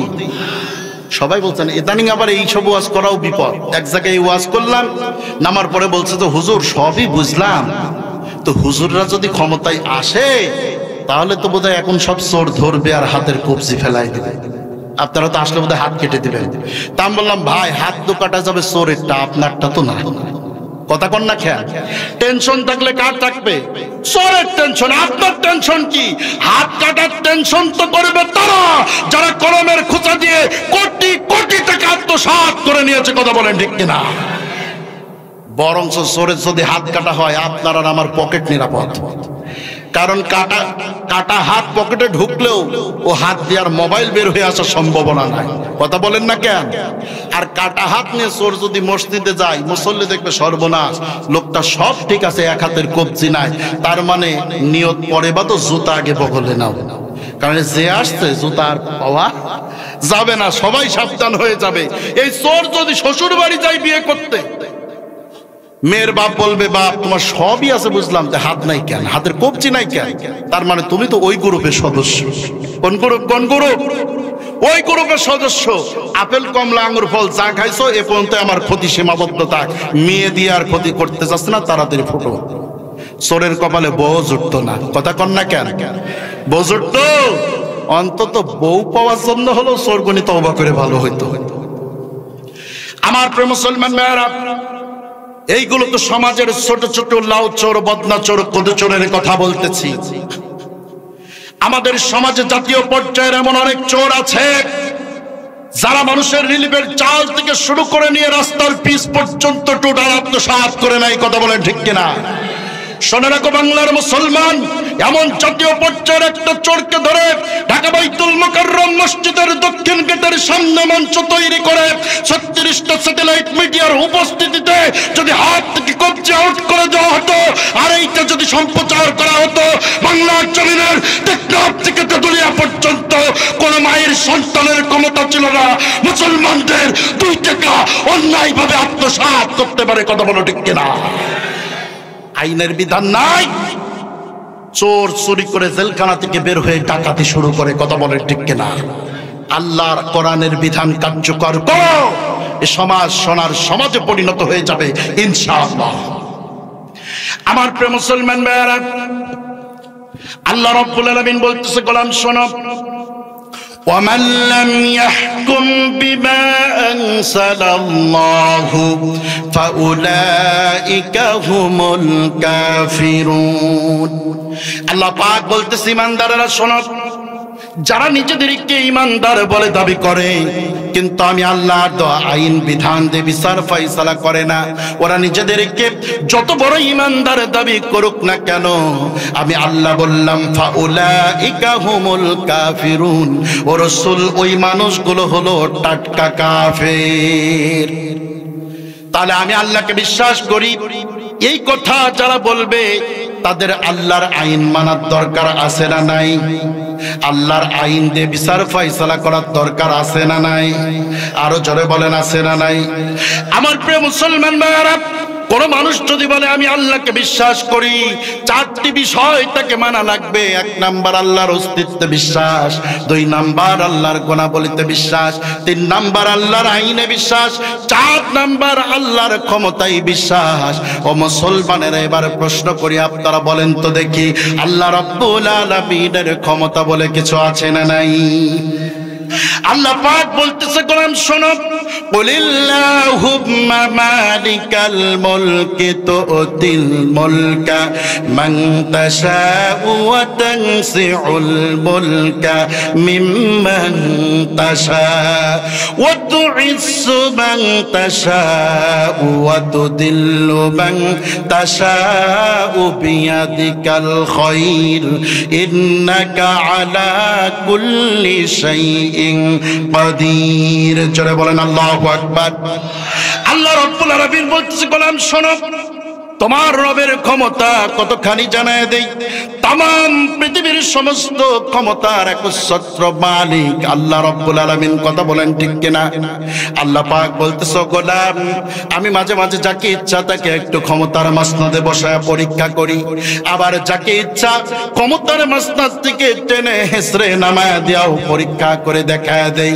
গোলাম রে শুনে রেখে দাও, যাকে ইচ্ছা আমি একটু ইজ্জত দেই, সম্মান দেই, আবার যাকে ইচ্ছা আমি রব, আমি আল্লাহ লাঞ্ছিত করে দেই। কথা বলেন ঠিক কিনা?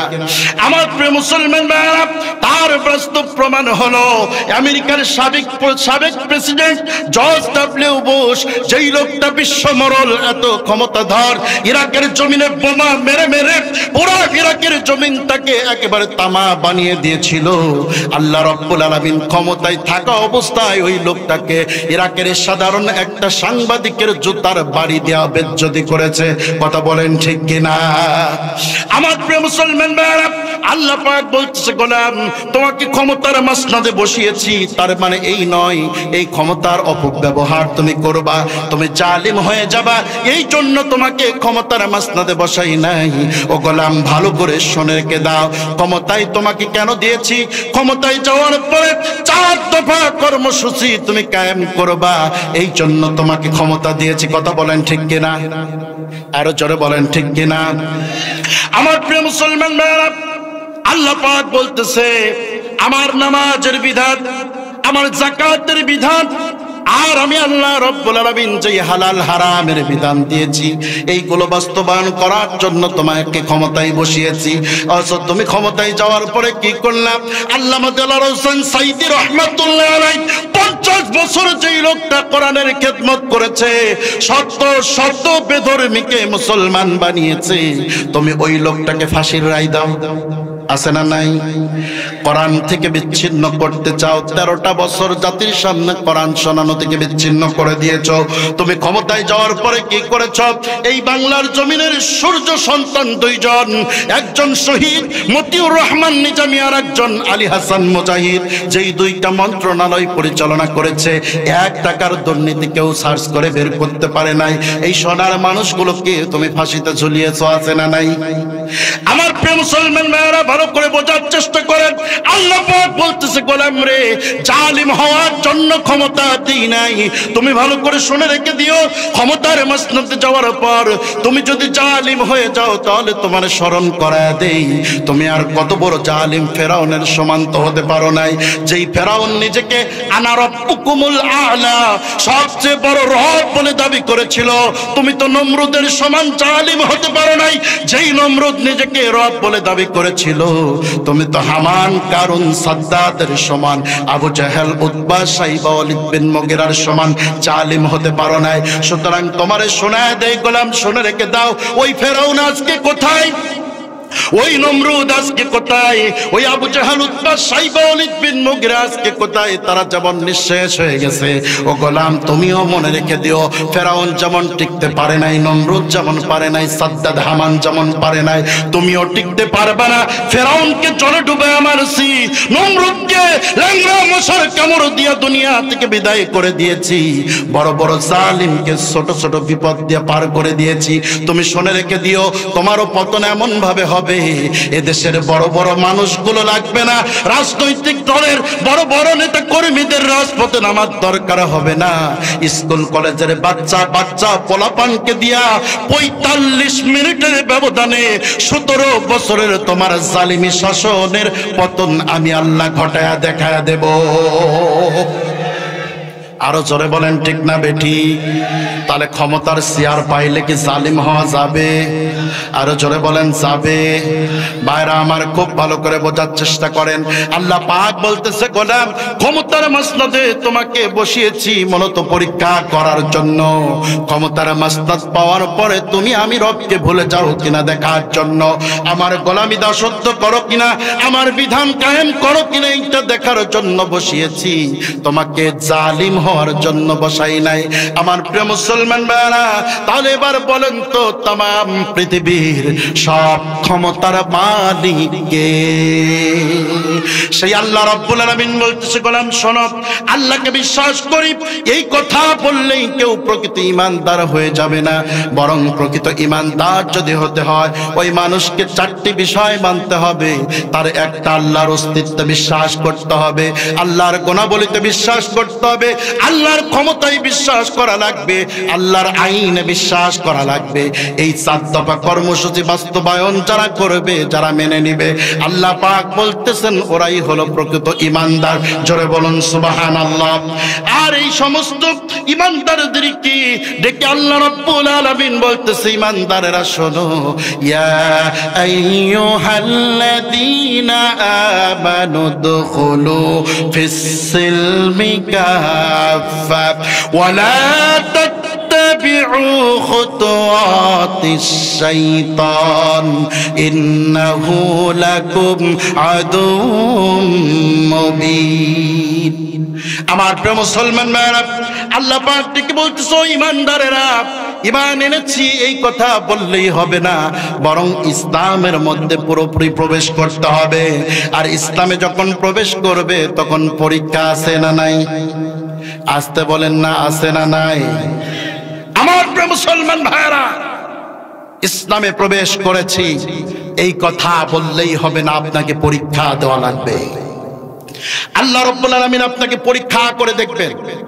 এই পৃথিবীতে এমন কোন নবী রাসূল আসেন নাই, হযরত আদম আলাইহিস সালাম আর হযরতে সুলাইমান আলাইহিস সালাম ব্যতীত এমন কোন পয়গম্বর আসেন নাই যার উপরে ঈমানের পরীক্ষা নেওয়া হয় নাই। আল্লাহু আকবার। তাহলে ইসলামে প্রবেশ করতে হবে পুরোপুরি ভাবে, আংশিক প্রবেশ করার সুযোগ নাই। আপনি কিছুটা মানবেন, কিছু মানবেন না, আপনার যেটুকু ভালো লাগবে সেটুকু মানবেন, আর যেটুকু পছন্দ হবে না সেটুকু আপনি মানবেন না, এ সুযোগ ইসলামে রাখা হয় নাই। বরং আপনি যদি ইসলামে প্রবেশ করেন, পুরোপুরি প্রবেশ করতে হবে। নামাজের বিধান, যাকাতের বিধান, হজের বিধান আপনি যেমন মানবেন, অনুরূপ ভাবে আল্লাহর আইন দিয়ে জীবন চলবে, পরিবার চলবে, সমাজ চলবে, রাষ্ট্র চলবে, আন্তর্জাতিক পরিমণ্ডল চলবে, সব কিছু আপনাকে মানতে হবে। কথা বলেন ঠিক কিনা?